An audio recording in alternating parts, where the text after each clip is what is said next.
Hello, everyone, and welcome to the Arthritis Action Podcast. My name's Marc, as always, your host, and today I'm joined by Kirsty Veitch-Sorsby.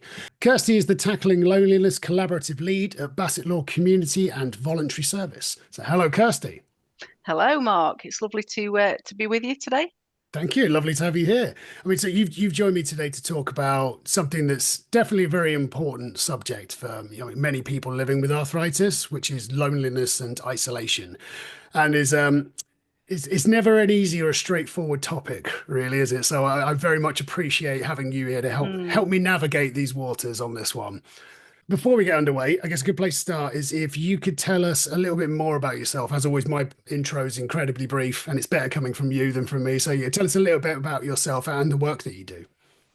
My name's Kirsty. I've been in this role for 3 years, which is it's hosted by Bassett Law Community and Voluntary Service, but I actually cover the city and the county of Nottingham City and Nottinghamshire. Basically, I lead a partnership of 272 people, which are mainly from organisations, few individuals in there. And we're looking at sort of mainly strategic ways to sort of tackle loneliness, work better together, share information. But we do a lot of national work, and we've sort of done some linking internationally as well. So that's kind of one aspect. But I am very passionate about community-based things. I've got a history of working for Alzheimer's Society was one job. I was a youth worker for 19 years. I used to be a radio station manager in another role and work for a homeless charity and various bits and pieces that kind of make you into the kind of person that you are. So it's kind of led me to where I am today. Okay, great. So I guess let's jump in really. So what do you think like the factors are with arthritis that can start to lead people to like either become or to like feel lonely or isolated? Well, I was having a think about various things and thinking about the parts about arthritis and that I think painful joints and stiffness makes it difficult for you to kind of mobilize yourself and kind of get going. So even thinking about getting out and about when you're really not feeling great can be quite challenging. It's got to be worth your worth your while to get out and about.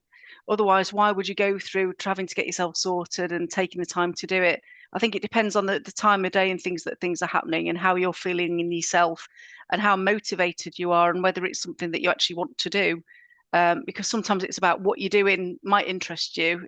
So it's enough for you to think, right, I'm going to, sort of get myself sorted and make that effort a little bit more if you can. Or sometimes it's who's there that might make a difference. So sometimes, if you've got someone encouraging you to go, or you don't want to let someone down, you kind of put your sort of best effort in, don't you? So I think it can be challenging. I understand with arthritis and that obviously it can affect your joints, but I think there's things about your lifestyle and things that can affect it as well. So I think if you're not feeling great, it can be quite challenging, can't it, to get to things? And it's kind of recognizing that and living with that for a little bit, and then maybe thinking, what can I do about it?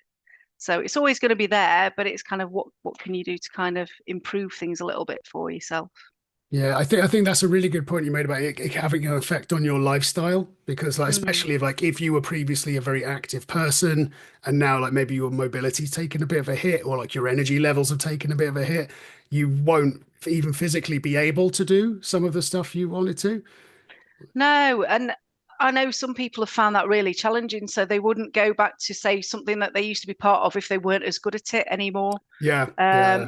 so in that case, I mean, I know some people that do go back and accept that they can't do the things they used to do, but I do know other people that will go to something completely new and kind of think, right, okay, I can't do that, so I'll just get on with something else. And actually, I was speaking to someone this morning, an older lady that's always been very active, and she said, whatever rubbish, she used a different word, whatever rubbish comes away, she just throws the rubbish right back out again because, things go on. And she says she tries not to let things get her down. And, you just have to carry on as much as you can. So this person had various health challenges, which were all quite epic things and had been difficult at the time. But ultimately, what kept this person was going was linking to other people and getting out and about more. So it just kind of takes your mind off it a little bit, doesn't it? And it can help improve things because you might want to feel a bit better. You might want to eat a little bit better, or you might think, oh, I'm going to this thing tomorrow. I want to try and get to bed a bit earlier. And so, it's a bit of a cycle, I think.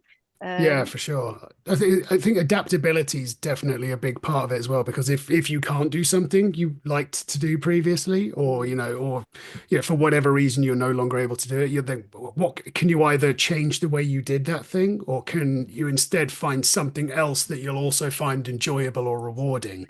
And I think it takes time. I think it's a process often for people, and I think it depends on your mindset as to what your view is like. So some people, unless they're great at something, they won't go back to it, or they wouldn't want to see people seeing them, not being as good at something.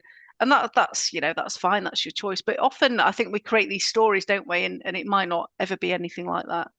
People might not think anything of you. They might just appreciate you going back to the group or going back to doing whatever you did before and catching up with people. So Yeah, I completely agree with worth you on that. trying. I think so many people are so much harder on themselves than like another person ever would be to them. Yeah, yeah. Someone gave me a good bit of advice at one point, or a good way of thinking about things, is that try and like talk to yourself as you would to a friend. Because if we Mm, talk to our friends, like we talk to ourselves, mm, no one would ever talk to us. Because like no. you just imagine like the things that people tend to tell themselves. I know I definitely do this. I'm very guilty of this. You'll tell them like you're rubbish at something, or even some as sort of much as like you're worthless, or you're an absolute mess. Mm. What are you doing? Or like you'll say Yeah, that to pull yourself yourself. together. Yeah, Get on with it. but if a friend came up Mm, airing some issues to you, you would never say those things to a no. friend. You'd go, "What are you talking about? You could do this, and you're great, and you're wonderful, and you do all this for like other people, and like Yeah. you're great to be around." You would tell them things like that, but we don't say that to ourselves so much. No, no. And I think people are trying to get a bit better at that, but I think it's something that it seems a little bit strange, doesn't it? Mm, Saying things like that to yourself. But yeah, I think you're right. I think we are definitely hard on ourselves. And I'd sort of thought about that. I thought, it's about being kind to yourself. And, yeah. some days you have rough days and some days you might feel a bit more on it, and or medication or painkillers and things sometimes make you feel a little bit better, or your limitations of things. So I suppose it's kind of going with it a bit, isn't it?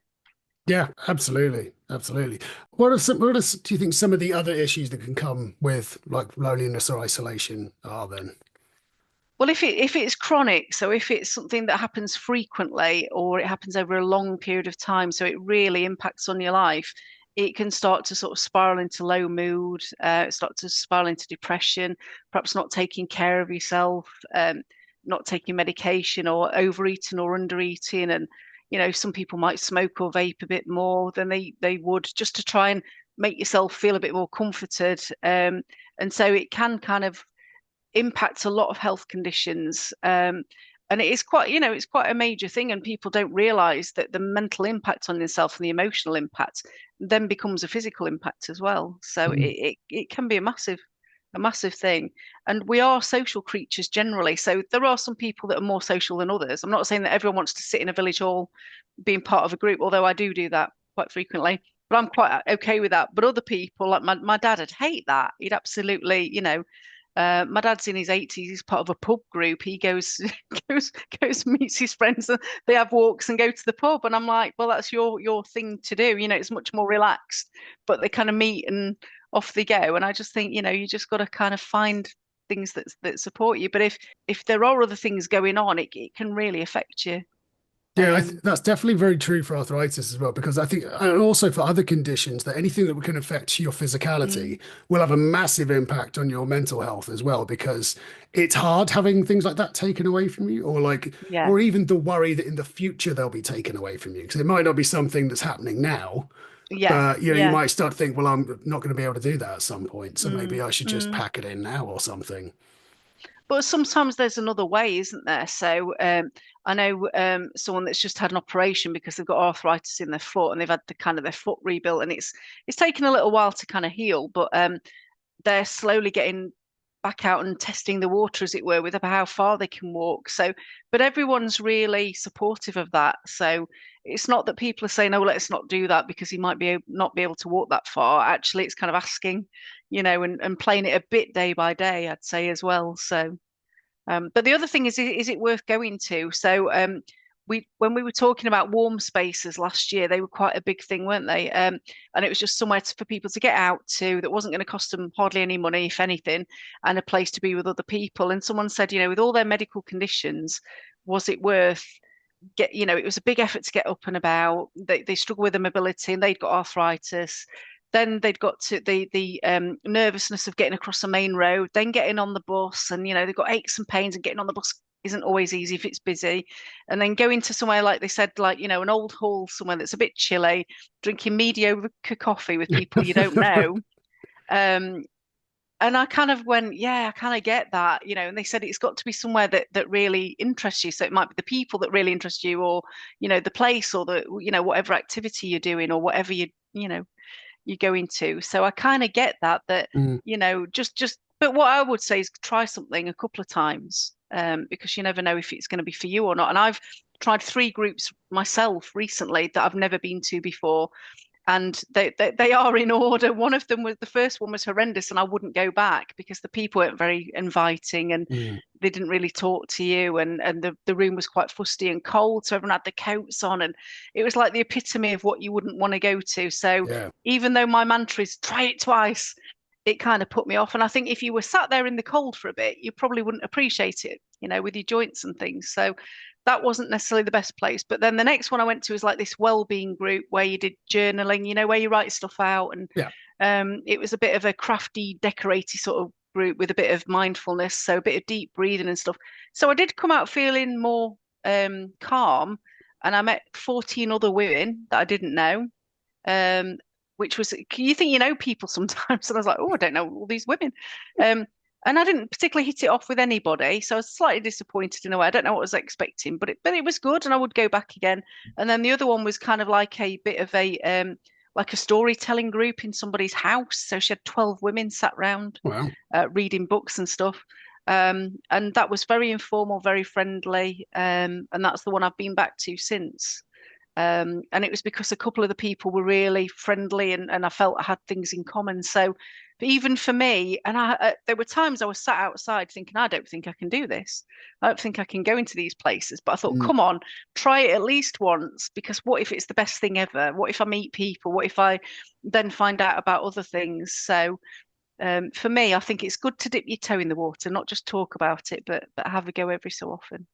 I agree completely. I think it's trying new things is always a really important thing to do because I think, especially definitely for myself and some people I know, the older you get, the less things you might try because Mm, we all get set in our ways a bit, don't we? Which I yeah, think is what yeah. can be a really like sort of going back to like sort of the original topics. One of the things that can definitely lead into it is if you've done something, say for 30 years or whatever it is, it's Mm, hard to imagine doing something else. And if that something yeah. else is no longer viable, then what do you do now? You've almost like you've lost the knack for going Yeah. out and trying new stuff and for doing Yeah, different and it's things. putting yourself out there, and it is quite, it can make you quite anxious, Mm, uh, for sure. because you go through different stages in your life where you have to put yourself forward, and if you haven't done it for quite a while, it's not a very nice feeling. But if you think, okay, if I can get through that and get through the other side, then I mean, I ended up line dancing on Saturday night at someone's 80th, in a village a few villages away from me, because 8 years ago I went to a mindfulness session in a tea room, and they said, why don't you come to this 2 hour session? You get free coffee and cake. I'm there. I was there. It was great. 8 years later, I'm dancing at this woman's mother's 80th. You just don't know. You don't know. But if you don't try something, then you'd never get these opportunities. So, I always think it's worth having a bit of a go if you can. And life's for living, as difficult as the challenges are with things, you've got to kind of make the most of what you can. 100%. I almost feel like you're lifting some of the things I do in my talks by saying a lot of the same things, which is quite nice. That's a Oh, nice bit of reassurance. sorry, pinched it. It's all good. It's all good. I'm happy about it. Also, to go with this, thinking about things like self-care, what can people do and like, what kind of changes can they make to like help themselves? Where they're becoming less social and they're like, there's less, they're seeing less people, they're doing less things. What can people do for themselves? I think it's like reconnecting, like looking at what you've already got. So it might be reconnecting with your old friends or your old workmates. I think sometimes getting back in touch with relatives that you haven't spoken to for a while. So people that you kind of already know is probably a little bit easier, but sometimes you just lose track and time, passes and things like that. I think the other thing is finding something local to you that perhaps interests you, and gives you a reason to get out, because the research shows it does uplift your mood for quite a long time. So even with people with dementia, there was one study that when people went to something, even though they may not remember particularly the details of what they'd been to, they had that feeling for a long time. And it's the same with anybody. You have, if you go to something that kind of jollies you up and you think, oh, actually, that was all right. And just getting out and about and a change of scenery, it just really lifts your mood. But the other things you can do is kind of occupying yourself.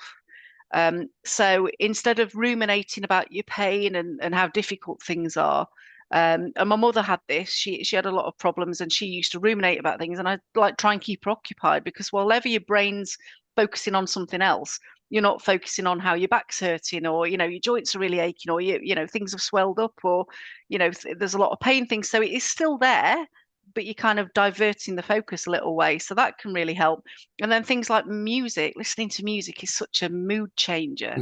Yeah. Um, and so it can really lift you, or getting into a really good book or magazine if you're into that kind of thing, or even little bits of gardening. It's the when the weather gets a bit brighter, you kind of want to get out, even just potting up a tomato plant or something like that. That's quite straightforward to do. Just makes you feel a little bit better in yourself, gets you out a little bit more. So it's just ways that instead of ruminating on your own feelings, you are focusing on something else, or maybe helping other people a little bit more. That can make a bit of a difference as well. So I know one lady that's quite isolated, and so she felt she was a bit of a nuisance and didn't want to ask her neighbours for help with anything. Mm. But actually, what she does that's really helpful is she takes parcels in for people. All right. So the postman and the post people know to give her a few minutes to get to the door because it takes her a little while to get to the door. But she takes everyone's parcels in, so they're quite grateful for that. So I said, there's always something that you can reciprocate somewhere. There's something, you can keep an eye on things, or there's lots of stuff that you can do. So, but it's just we need something to occupy us to give us a reason to do things. So, Mm. it's things like that, really, I reckon. I definitely think that's a really good point. And I think especially if you can find something with either with like purpose or with an outcome is quite nice as well. Mm. Just like I think what's the word Like for that it? sense of achievement type Yeah, so thing. yeah. So if you can Mm. like kind of if you can achieve something, or it just like adds because there'll be a tangible result at the end of Mm. it as well. Mm. I mean, to be honest, even just as basic as going for a coffee or having a chat with someone can be what some people need at times, and that's all you need because again, everyone's different, and the level at which they'll need this to be will be different. I think it is good to have those interact and open your world up a little bit because we can be quite insular, can't we?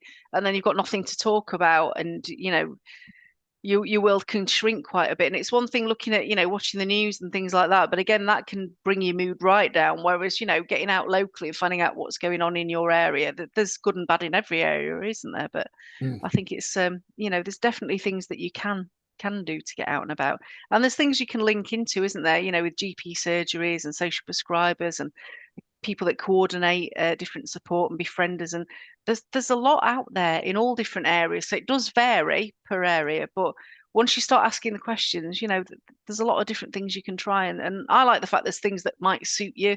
You might poo-poo some things and think, oh, I'm not definitely not doing that. But then other things you might think, yeah, I'll give that a go and see. But it's definitely worth trying, isn't it?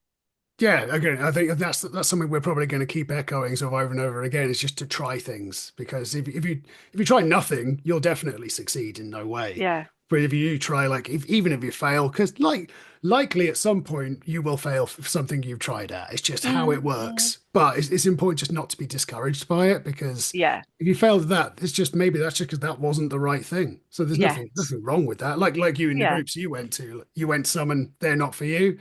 No. But now No. you know that. So because you tried it, so then Yes. you can try Whereas I somewhere wouldn't else. have known. And then there's other things that are offered because I've joined these groups online. Then I see other things pop up all the time. So you can pick and choose a bit more, can't you? Mm. Do you think technology helps when it comes to like people's like being ability to be social or their loneliness? Yeah, I do a poetry group online that I got roped into, she says. And it's an international one, and there's people from Mauritius on there, New York, Canada, London, Hull, Barnsley, all come together. We would never meet otherwise. And we share poetry and talk about various things. It's once a month, and it's sometimes I think, oh, I can't be in the mood. I'm not in the mood for this. got other things going on. But actually, it's really interesting, and I would never have met all these interesting people. So I think if you can get online, and there's so many options, aren't there? Mm. So many different things you can do. But then social media wise, if you go on various platforms, there's loads of posts that pop up, like posters of summer fairs or different markets that are on, or different groups that are running, or activity things, or sporty things. And so it's a really good way to get information as well that's pretty up to date. And if you're not connected on the internet, then there's usually somebody that can help you get on the internet, isn't there? So There's also local places like libraries and so on as well, where you'll be able to go and use a yeah, computer there. They've usually got someone who can help you out with that as well. yeah, they are really good at that. And there's even little courses and stuff if people want to kind of get involved with that. And there's also online courses that you can do to get qualifications if you're over 19 with a lot of the colleges. So they're distance learning, and they're sort of, you do them in over 2 or 3 months. And if you don't do them, you have to pay, which is a really good incentive for That's a doing them. very good one. Yeah, yeah. But learning something's a great way as well, isn't it? But yeah, libraries are a great resource, and there's lots of community hubs popping up all over the place. And once you find out about those, it leads you to lots of other things as well. So It's a nice like first step is to check out what's in your local community. Like, I mean, as you've already said, it's all different depending on where you are. So it's not 100% guaranteed. Like if you've got a super niche interest, you might that might be one for online or something because maybe they won't have a yeah, or great you might quality. have to travel for it maybe, but Yeah.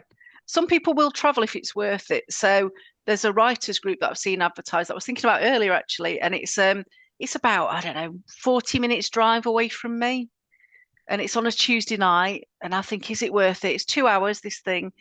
And I am tempted because it's only once or twice a month. So if I Mm. went once a month, maybe, and it was 40 minutes there and back, which is quite nice because you can play your music or whatever. But I'm going to meet people and I might learn something, and it's a chance to be creative.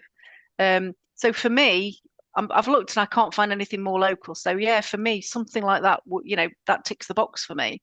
And I found out about that. That was through social media. It was on Facebook, I think, Mm. through a local. So I've joined lots and lots of local groups, some really ridiculous groups as well, which are quite entertaining. But I've met lots of people through these groups. So I'm aware you've got to be a bit careful of scams and things like that, and just kind of Yeah. just make sure you do a little bit of research on what you're going to and where it is and who's going, and let people know and that sort of thing. So there's that safety bit, isn't there? But ultimately, it's I think technology is really useful for people. So So yeah, I'm aware also that obviously lots of people, some listening to this, won't have computer access, as we did say. I mean, there mm, are spaces to do, but I know there's some people who just straight up don't want to engage in that at all. And like, that's fine. There's still other places you can go to mm, find out things like this. Like, anywhere there's a community notice board, things like, like yeah, local faith centers, community centers, whatever it is yeah, the that's parish there. halls are quite good because they've got a Mm, lot of stuff. And I think from the new financial year, so from April, there's always new things that pop up yeah. on notice boards. And so yeah, there's definitely that. But then I speak to a lot of people and say, oh, I've seen this. I've print things off and show people. And it's that thing of, the more people you get chatting to, the more, oh, are you coming to this? Oh, I didn't know about that. And you find out about all sorts of weird and wonderful things. But if you go to something that's not quite right, that might then lead you to something that is right. So um, there's Mm. so many things. I mean, I was talking to someone from UK Men's Sheds, Oh yeah, um, yeah, I know men's and sheds. I've done some work with them. well, they're all different, aren't they? So we always think of it being a shed, but some of them are a bit more portable than that. Some of them are Mm, in shared spaces, and they generally and there's women's sessions sometimes, or mixed sessions, but generally the idea was it was for sort of older men to come together. And the analogy they use is, if you get 6 men in a room, and say, we're going to talk about your feelings, four of them will go to the corners and two of them will walk out. yeah. Whereas if you put a lawnmower in the middle of the room, or something they've got to fix in the middle of the room, they'll all stand around fixing the thing, but they'll also sort of start talking about stuff. So again, sometimes it's not about talking about things, it's about just getting together of something that you're interested in. So Yeah, um, men's sheds are great. Yeah, well, I say we've done some work with them as a charity, and I've got some mm, friends who work there as well. And I think that is a really good thing to sort of think about. What are you interested in, and then trying to find your support within that sort of avenue. Because like yeah, if you yeah, are like you like doing, for example, like using men's sheds, like if you do like making things or building things like that, then finding somewhere like that that you can then maybe Mm. attend or like, at least get inquire about, then Yes, you're yeah, probably more likely to succeed if it's something that you're actually interested in, I think. yeah, yeah, yeah. It's got to be the right kind of subject, but I think equally or even more so, it's got to be the right people. Yeah. So if you find that you've got something in common with someone, it just breaks down loads of barriers because you feel you've made a bit of an ally. So just having a bit of a conversation. It normally starts with the weather, doesn't it? And or traffic. It's the They're good British way, openers, isn't aren't it? they? Yeah. Yeah. We can't not have a conversation in this country without bringing up the weather. Yeah, absolutely. But it's a way just to get talking, and the sooner you talk to someone, the sooner you feel able to talk. So Mm. people do say if you're running a group, if you can get everyone to say their name or say something, oh, what's your favorite thing for breakfast? So something that's not going to tax you too much to say it. Um, at least it's a way that you've spoken, you've already got it out of your mouth. People have heard you, so you're more likely to speak again to people. So, It's something we do uh, at the beginning of our groups because we run for those of you listening, hopefully you already know, but if you don't, we do run online groups for people with arthritis, which you're all welcome to come. They're free of charge. They're all on Zoom. And yeah, do check out our website and there'll be a link in the episode description below as mm, well so where you can find a bit more information about that. But again, it's just you can talk as much or as little as you want to. The most you'll have to do is just like, hi, I'm Mark, and mm, I'll answer a quick question of like, it could be as simple as what did you have for breakfast? Like, I had toast. That's it. And if that's all you're prepared to say and all you're comfortable with saying first, that's fine. Because maybe mm, next time you'll feel a bit happier and you're a bit more comfortable in it rather and want to say a bit more. And yeah, we also have social sessions as well in our mm. groups. So we have some about arthritis and other ones which are literally just you can get together and just have a chat with people and they can talk about anything Yeah. except politics. I won't allow that. The only way to make sure people stay friends in a room is to not allow that topic. Oh, absolutely. And I think you'd be there till next week, wouldn't you, if you did? Exactly. Well, the groups have time limits, of course. We'd still be there on some political argument for who knows Yeah. how long ago. Yep. Stick to weather. It's a bit easier to Oh yeah, navigate. for sure. Sure.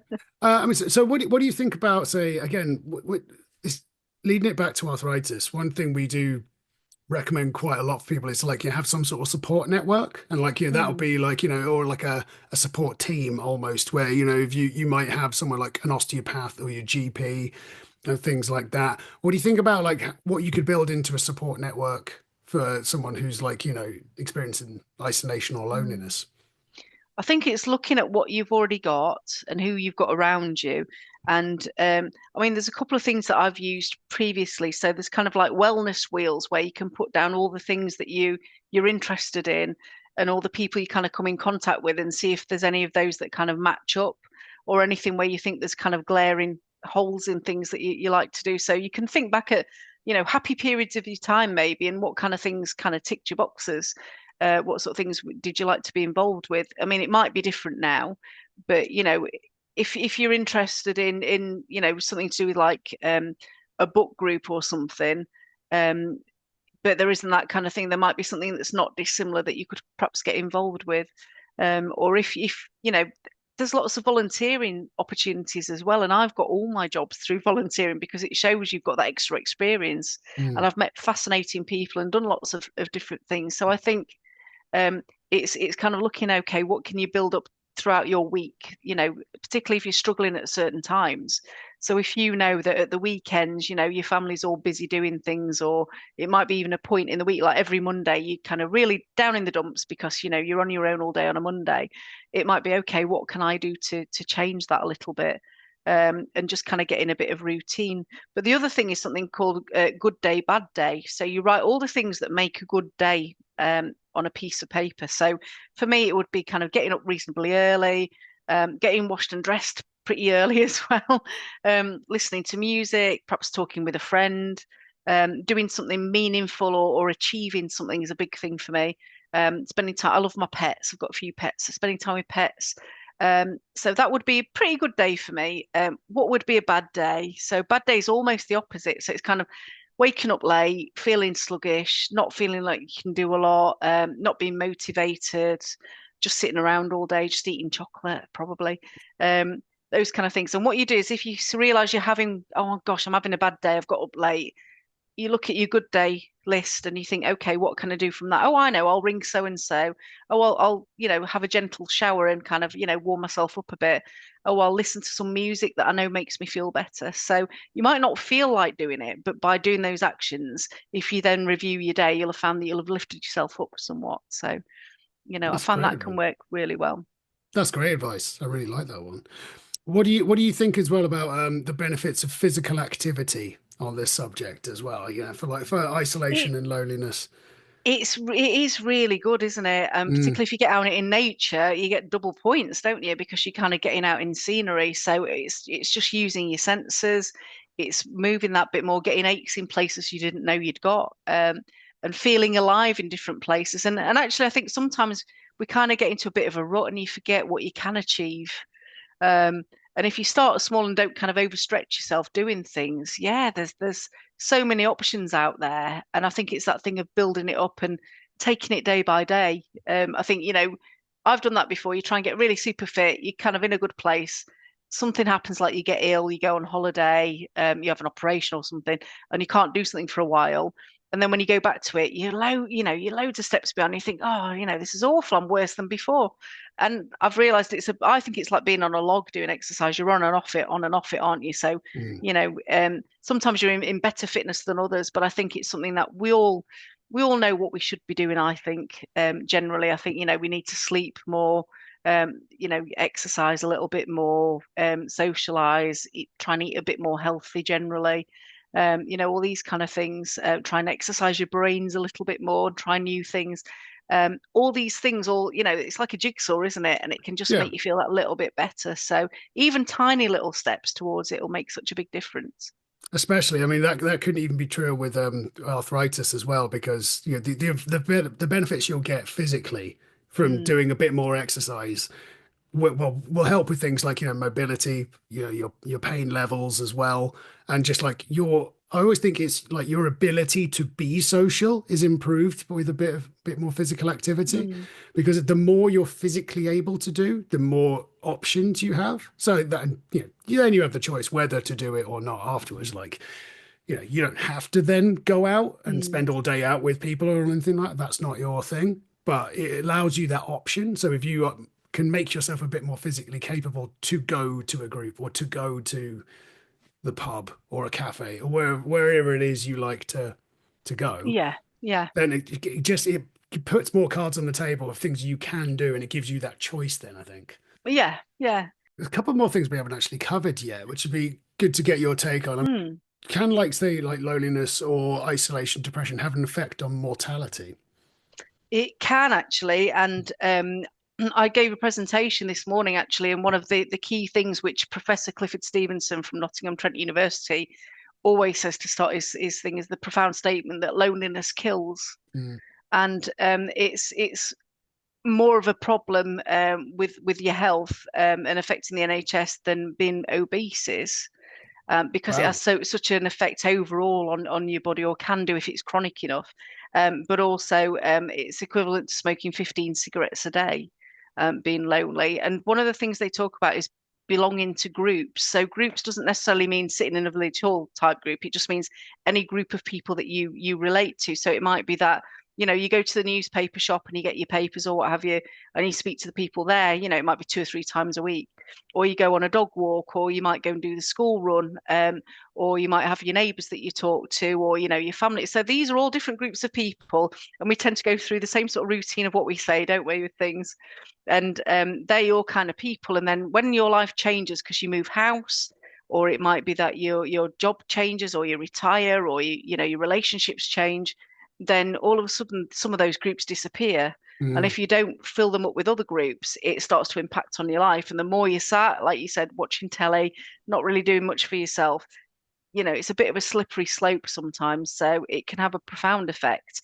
And we used to have a minister for loneliness in the UK, but currently it sits under something called the Civil Society Portfolio. So it's kind of mixed in with other things. Mm. But there is a push to try and get it separated again because it's got a massive health impact and obviously, cost the NHS an awful lot of money because people, when you start to feel low and down and you're not getting your needs met because you're not meeting people, then you start to sort of not necessarily look after yourself very well. then health conditions get worse, and if you're putting extra weight on, or you're smoking a bit more or drinking a bit more, they can impact on different types of, arthritis and different conditions, Absolutely. Yeah. can't they? So, we all go through ups and downs, don't we? Obviously, but it's kind of, recognizing that, being kind to yourself, like we said earlier, and seeing what there is to do about it. And I actually heard someone, a professor from the University of Manchester, Pamela Qualter, who said loneliness can be positive, Okay. because it can motivate you to do something about it. Ah, So if you don't like the feelings of not being part of something and feeling a bit isolated, then you need to go and be asking people if something you can do about it. So it's going to your GP, because they might be able to help, asking people locally. There might be any, church halls often have a notice board with things on, like your libraries and things like that. So there's places locally that still display a lot of information, and if they don't know, they probably know someone that does know. So there's a lot of things out there. hmm. So, I mean, at what point do you think? Because like you mentioned things like going to your GP or like a healthcare professional of some type. At what point do you think people should seek help? Because I imagine a lot of people are probably thinking like, "Oh, I'm not really depressed enough to do that," or "It's not that bad." I At what think it's point do you think I they should go and look for help? ideally you keep these things going. So if you feel you're getting a bit bored, or that your health condition is kind of taking over most of your life, and you kind of want to get a bit of a balance back, I think it's just worth exploring different things. So I think it's perhaps talking to people that or revisiting, people that you used to be in contact with. There's also databases in Nottinghamshire. We've got local authority databases. So in Nottingham, there's Ask Lion, and there's Not Help Yourself in Nottinghamshire, and they are massive databases with so much information about loads of things that you can go on. And then you've got your local voluntary services again. So if you've got someone that can get online, or if you look them up and get the phone numbers, you can get so much localized information, because Mm, sometimes people that run quite small groups, like you might have an arthritis peer support group, it might not necessarily be a big group, or not want to be a big group because of the space that they're meeting in. So sometimes they're not necessarily on these massive things, but someone, go through the massive database, and eventually you'll probably get to the local one. What we're doing in Nottingham and Nottinghamshire is we have something called the Friendly Connector that we're launching. So it's a bit of a signposting service. So if somebody says, I'm feeling a bit fed up, I'm feeling quite low at the moment, I'm not getting out very much, instead of just empathizing and saying, "Oh, I'm really sorry to hear that," hopefully things will get better. You actually go, "Oh, did you know if you go on this website, it's got a link to loads of stuff across Nottingham and Nottinghamshire. So it's got information on funding and meeting rooms and places to go and things to do, and it's done in geographical area.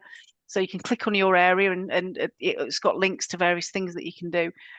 So it's kind of being a bit more proactive. So we've called it Friendly Connector because it's not a paid role, probably not even a volunteer role. It's just people being a bit more proactive about finding out what's in their area, and then they can tell other people. And then we're just launching our website, which we've kind of put off for a while, with the Tackling Loneliness Collaborative, because there's so many great websites. There's so much information out there, yeah. nationally, internationally, and local. We have a mental health directory on our website as well, sort of like nationwide. So like split loads of different places that you could go to for various things, and lots of them are sort of in different locales, sort of in the UK as well. So yeah, Yeah. do have a look at that. But there's a link to that in the episode description as well. And yeah, I think we could probably keep talking about this. Well, it seems like forever really now. So we should probably wrap this up a little bit now, I think. Yeah, yeah, that's fine. Yeah. So if anyone listening would like more information on the topics we've covered today, or need someone to talk to, please do have a look at the episode description. As we mentioned throughout the episode, there'll be a bunch of links in there to access ours and other places, that might be very useful for you. And for all of those listening, please don't forget to like, subscribe, follow whichever platform you get your podcasts from. And, if you liked it, why not leave a nice comment or a nice review? Couldn't hurt. And we would really appreciate it. So, yeah, amazing. Thank you so much, Kirsty. That's been brilliant. Thank you for having me. It's been lovely to meet you and to speak to everyone as well. It's been great. Great. Thank you so much. And thank you, everyone, for listening. Cheers. Bye bye.